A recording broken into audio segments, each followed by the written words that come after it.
You can't listen to people on Twitter. They're irrational. You are Locked On Fantasy Basketball, your daily podcast on fantasy basketball. Part of the Locked On Podcast Network. Your team every day.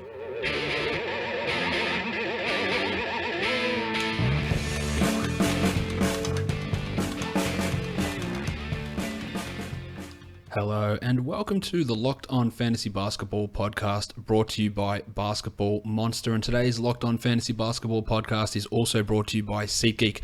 Download the mobile app for the easiest way to buy tickets and use the promo code LOFANTASY to get yourself a $20 rebate on your first purchase. My name is Josh Lloyd and you can find me on Twitter at redrock_bball where I can be irrational as everyone else. On Instagram at redrock_bball, facebook.com/redrockbasketball. And of course, if you do want to support the show, head across to patreon.com/redrock_bball. What we're going to do in today's show is recap Game 1 of the Western Conference Finals between the Warriors and the Spurs, then move ahead to preview Game 2. I already have done a preview of Game 7 of Boston and Washington, which you can find on yesterday's podcast. So if you want to hear more information about that game, you can take it across to the Sunday podcast. But I will also do at the end of this show a small, recap of the two-game slate that's coming up for Game 7 and Game 2. So let's get to it. Just also some quick information about what's coming up during the week. Now, there is going to be some weirdness, I think, with DFS happening because we've got we had Game 1 today on Sunday. We've got Game 2 on Tuesday. And then the next game in that series doesn't take place until the weekend.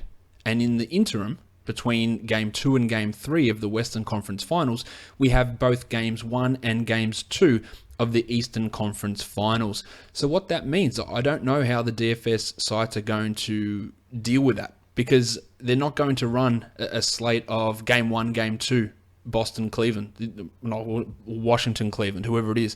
They're not going to be able to do that. So will they run a Game 1 Boston with Game 3 Game 1 Eastern Conference with Game 3 Western Conference, and then do they do a Game 2 Eastern with Game 3 Western? I'm not sure how they're going to approach that at this point because they're not going to be able to do single game slates or Game 1, Game 2 Eastern combined. Once we hit to the Game 3s, we'll be going alternate. Game 3 West, Game 3 East, Game 4 West, Game 4 East. So that'll be fine, but this early stage, I don't know how they're going to approach it. My schedule for the week is that on Tuesday, we'll be doing a recap of Game 7 of the East and previewing Game 1 of the Eastern Conference Finals. On Wednesday, a lottery recap and a recap of Game 2 of the Western Conference Finals and a preview of Game 3. On Thursday, we'll recap Game 1 of the Eastern Conference Finals and preview Game 2. On Friday, because there'll be no games on Thursday, we'll do the Nets season review podcast.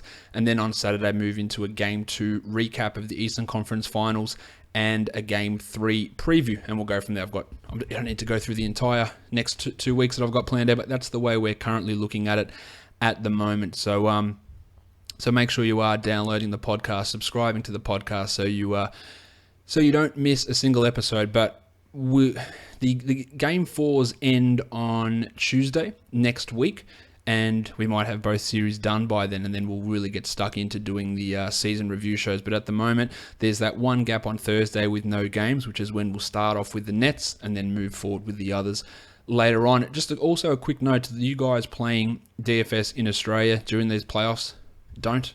I'm sorry if you guys work for Draft Stars or for Moneyball. One game slates are a nightmare. They are terrible, terrible, terrible. They are not running any 2-game slates here in Australia. It is single game only and it is disgusting. Don't play it. It is just a waste of your money. It is a toss of a coin.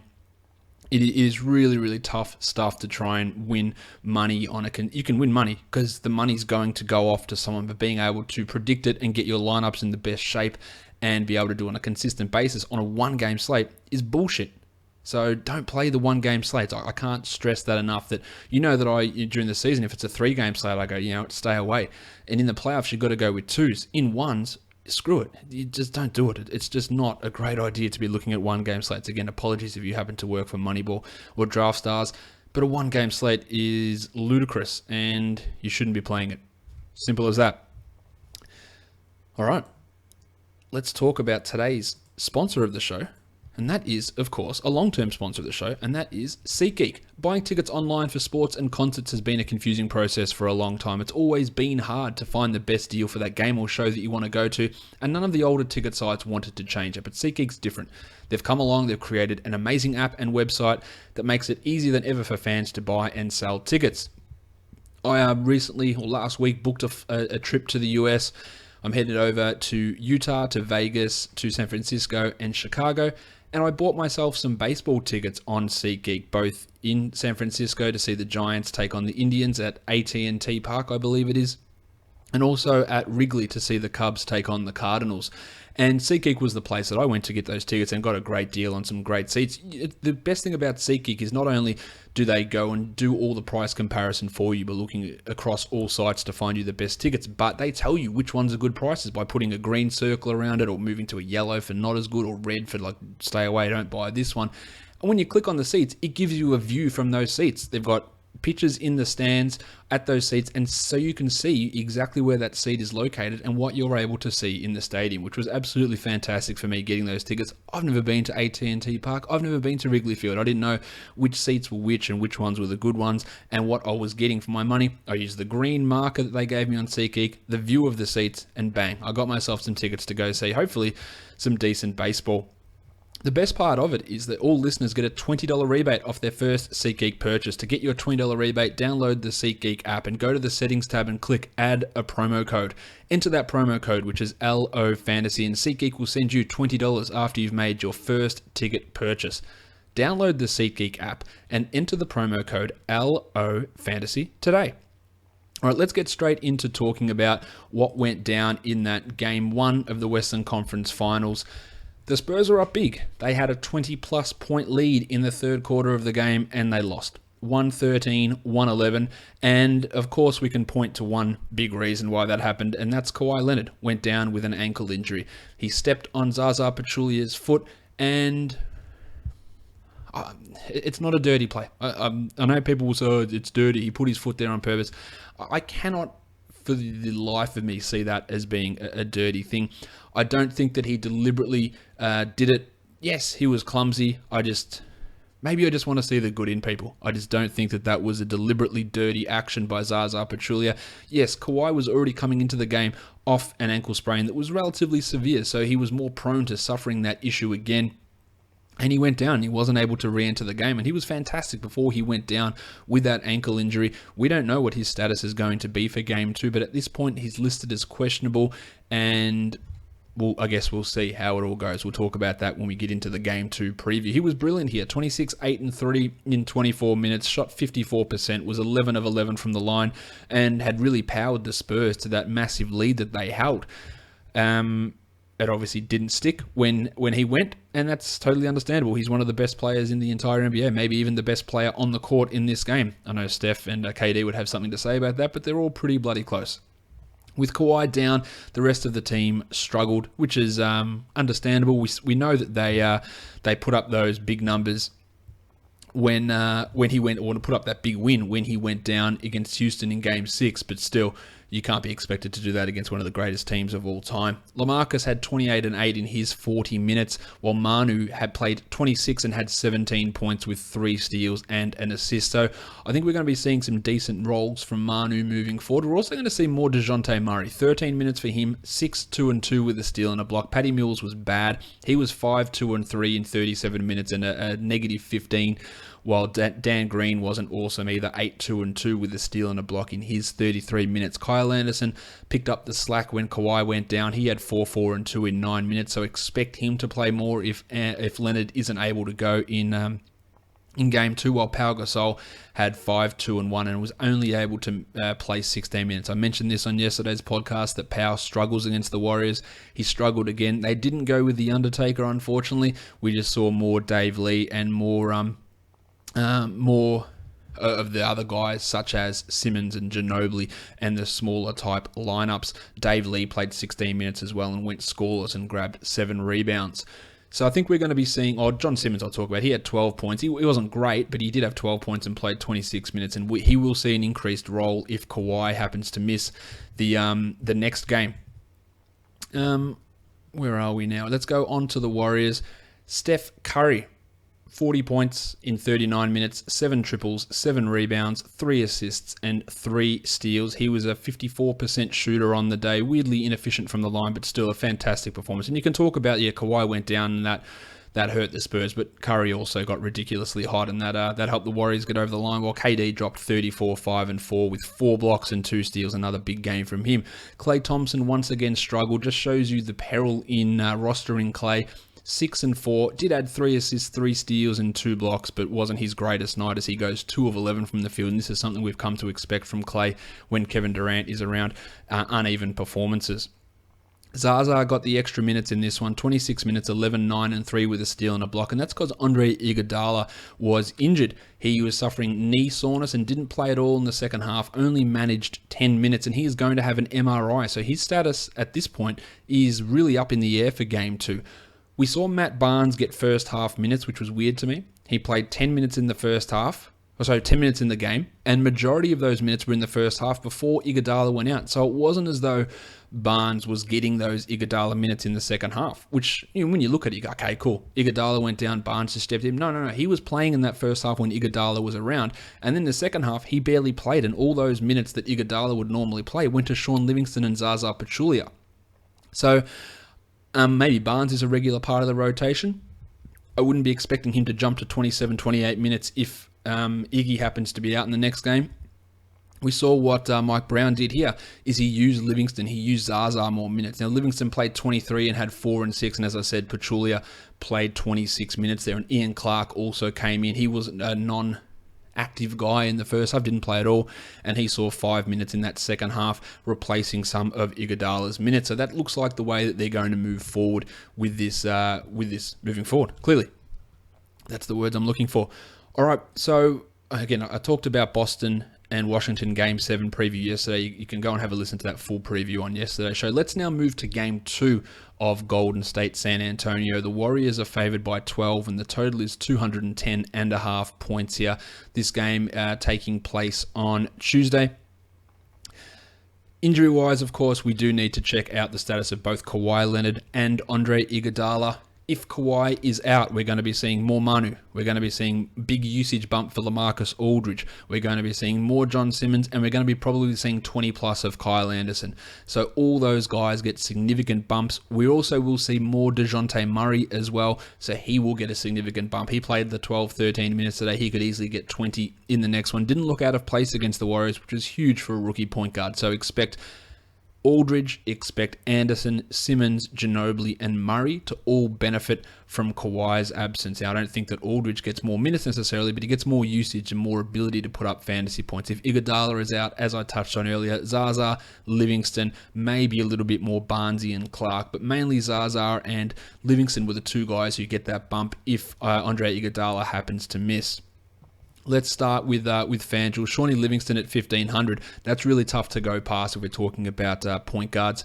As I said today, he played the 23 minutes. He had 14 points. It's a huge return on investment, and he was someone that we did highlight yesterday that at that cheaper price, he was really tough to go past. And with the uncertainty with Iguodala, if you're looking to construct a Game 7, Game 2 lineup, getting that 1,500 for Shawn Livingston is great in order to get KD in order to get Johnny Wall in order to get perhaps Draymond Green in as well, and maybe even throw in an Al Horford also. That's going to be key. But as I've said, again, plenty of times, if you've got that cash left over, don't look at Livingston and look at his expected ratio value and go, shit, I've got to have him in because he's going to get 6x. 6x at 1,500 is 12 points.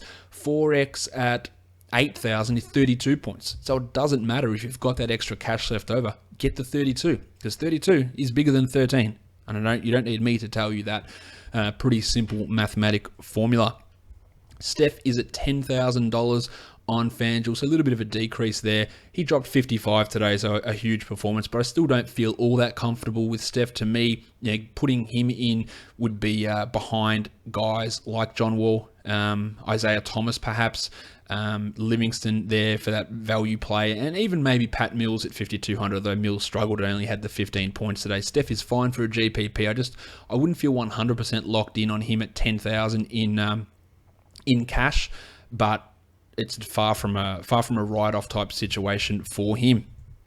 On DraftKings, of course, Steph is much cheaper, 8,900, and that's almost impossible to go past. He dropped 61 today, and you'd have to really consider him as close to a lock at that sort of a salary. As for Millsy, he's at 5,500. I do expect him to bounce back, but I'm not 100% on that at 5,500 on DraftKings. It's just a little bit too expensive. While Livingston at 2,400 doesn't have the appeal that he has on FanDuel at 1,500. So a little bit of a different situation you have when you're looking at it over on DraftStars. The shooting guards, Ginobili, Green. Of course, if Kawhi is out, 3,000 for Manu is a super price. He dropped 24 today, which is awesome value, 8x clearly. I think you really got to have a look at Manu, quite aggressively, especially when your other shooting guard options are guys like Clay, who's at 7,100, and that's just not returning value. In fact, Manu outscored Clay today despite costing $4,000 less, and that's a big deal. So I think using Manu, especially with Kawhi's uncertainty, would be a decent way to go. Danny Green at 4,000, I would much rather take the Manu at 3,000 option there. As for Clay, he is just a GPP guy. We can't trust him in cash when everyone else is playing for the Warriors. At small forward, 9,700 for Durant. I love that. That is one of those guys where I go, I like this. I'm banging it in. Let's get our 50 out of him, and I'll lock that in. Let's build around it at 9,700. Really strong option. While Matty Barnes at 1,500, well, you can have a look at Barnesy, but again, don't jump to the immediate conclusion that if Iguodala is out, that Barnes plays those 30 minutes that Iggy was playing, because as we said here, the second half, Barnes played like 1 minute, and it all went to Livingston and Pachulia. Now, Barnes might play more, and that would make him an interesting tournament option because he doesn't need to do much to get to 5x value at 1,500, much like Livingston. But the way that Brown used it in that second half was not to go to Barnes, and was to use other players to replace Iguodala, and Livingston played basically the entirety of that fourth quarter as they came back and played in that Iguodala type role. So that could be the way that he looks to go. So Barnes, while it might seem that if Iguodala's out, he's an absolute lock at that price, I wouldn't be 100% sure, but at 1,500, he doesn't need to do much to actually retain that value. As for Kawhi, 11,400, I didn't like him on FanDuel before the game. I obviously still don't really like him at that sort of a price. At 10,000 for him on DraftKings, I wouldn't be using him in cash because I think there's a real decent chance he doesn't play in game 2. And obviously that would screw your lineup up. Obviously in tournaments you can go with him, but still, if I'm single entering tournaments, that's not the way to go. I don't think with Kawhi there, just because there is such a large degree of uncertainty. Iguodala at 5,200 was too highly priced. That played out, not because I thought he'd get injured, just because I thought it was too high. He got nowhere near that, obviously. Well, John Simmons at 4,200 didn't have the best of times. In fact, it was closer to the blurst of times than anything. He had 14 points in his 25 minutes, but I'd expect the minutes to be there, maybe even increased in game 2. So I think that at 4,200, he is a decent option in cash and tournaments. 47 for John Simmons on DraftKings is very far from a lock. If Kawhi is out, it looks more interesting, but it doesn't look awesome if Kawhi is in. And of course, Kyle Anderson is the guy that we really smash if Kawhi happens to be out. He's a low price guy. In 20 minutes, he easily can exceed the $2,000 price tag that gets shoved on his head. At power forward, LaMarcus Aldridge, 7,800 on FanDuel and 71 on DraftKings. I love it on DraftKings. Even if Kawhi plays, I love it. If Kawhi is out, to me, that is one of those ones, like I said with Kevin Durant, that you just start a lineup off with. You can put Durant at 99, you put LaMarcus at 71, and bang, you're ready to go. So I do like that price. For him on FanDuel at 78, I probably lean towards that more if Kawhi is out. If Kawhi is in, I'm not that keen. So unless we hear any more information, and putting LaMarcus as a cash guy in FanDuel with Kawhi's status unknown is probably not going to be the best way to go, I don't think. Dave West, 3,200 is a little high, and Dave Lee, I don't really see much there with him. The centers, Zaza Pachulia, monster today, 29 points at $4,000. Played extra minutes, played that extra playing time when Iguodala would normally come into that death lineup situation as well. $4,000 for him. If you want to go cheap at center, that's worth a look. Of course, you've got Yan Mahinmi in that Washington game. You can also go Gortat at the mid-5s as a price point also. But Zaza at 4,000 is another way to go if you're looking to go cheap, given the way that they did run that rotation. But on DraftKings, he is stupidly cheap. 2,800 for Zaza. That is almost impossible to pass up. But as I said, you might have him in and go, look, you've got to have him in, got to have him in. And then you've got $7,000 left over. Like, what's the point in that? Upgrade upgrade. But that is a great way to start a lump by having Zaza. And okay, let's go. We've got 2,800. He'll get us 15. He might get us 20. That's a great way to start, and then look from there and see if you can make any upgrades at all, which I imagine you will. Power at 6,100 always looked like a bad play, and it played out that way, and he's at 52 on DraftKings. I just don't see that for him in these matchups against the Warriors, which honestly, they're not good for him. We talked about that yesterday, and it played out that way. Now, if we want to look at this overall 2-game slate, the Game 7/Game 2 slate, where does the value come from? This is assuming that Kawhi and Iguodala are playing. If they're out, of course, you get more Aldridge, you get more Simmons, you get more Kyle Anderson, you get more Livingston, you get more Pachulia. They're the main beneficiaries there. I still love Livingston regardless at 1,500, a real strong option. And Terry Rozier, 2,300, Jan Mahimbi, 2,300, and Manu Ginobili, 3,000. They are the 4 strong, this is FanDuel pricing, 4 strong, cheap guys that you can look to build a lineup around. I like Livingston as the best of those guys, but the other guys are still pretty decent. Otto Porter at 51 and Markieff Morris at 54 are strong to me as well. And I love Kevin Durant at 9,700 over on FanDuel. Clay at 71 is a write-off. Johnny Wall at 10-2 is decent, and Isaiah at 9-2 is pretty good as well. So you do have a fairly strong selection of point guards there, which again makes using a guy like Livingston look great on the surface, but maybe you can get up to someone else and go cheaper at those other spots by putting a Ginobili in, by putting a Mahimbi in, depending on how you want to structure up that lineup. On DraftKings, if we look at where the value really sits here, Clay at 6,000 was a nightmare today, but he still did put up 25 points because of his defensive performance. So at 6,000, that's not far off. I still would lean a little bit more towards a tournament than a cash play for Thompson there at 6,000, but at 6,000 as opposed to over 7, it definitely skews in Thompson's favor on DraftKings. Steph at 89 is a strong option, as is Zaza at 28 and Isaiah at 86. They're probably the 4 strongest options over on DraftKings, with Clay leaning a little bit more towards a tournament. I've got to love LaMarcus at 71 and also 3,900 for my boy Kelly Olynyk. I think that is worth a sneaky peek in a GPP as well. He's been way too high for a lot of times, but that has dropped significantly, so 3,900 is good for him. 71 for Al Horford is also in a better situation there for him. And the 10,000 for Kawhi is only something I would look at as a tournament option. Also, another guy to really pay attention to on DraftKings is the 5,800 that you can get for Avery Bradley and 99 for Kevin Durant. So there are a few differences between the two sites, and that's the way that I would be looking at it at this point. Short podcast today. That's the way most of these DFS ones are going to be for the rest of the playoffs. Again, we're in the conference finals here. Join me again tomorrow as we recap Game 7 of the Boston-Washington series and preview Game 1 of the Eastern Conference Finals between Cleveland and whoever won that game, clearly. And we'll also do a little bit of a comparison between those two and that game, and Game 2 of the Western Conference Finals for your DFS contests. And then on Wednesday, we'll be doing that lottery recap. Don't forget, head across to patreon.com/redrock_bball if you want to support the show. $3 a month to become a supporter of an independent broadcaster like myself. These podcasts will always remain free, but if you've got $3 a month to spare, that is I think it's a good way of spending it. If you do appreciate the stuff that I put out, I would muchly appreciate any support that you guys can give me.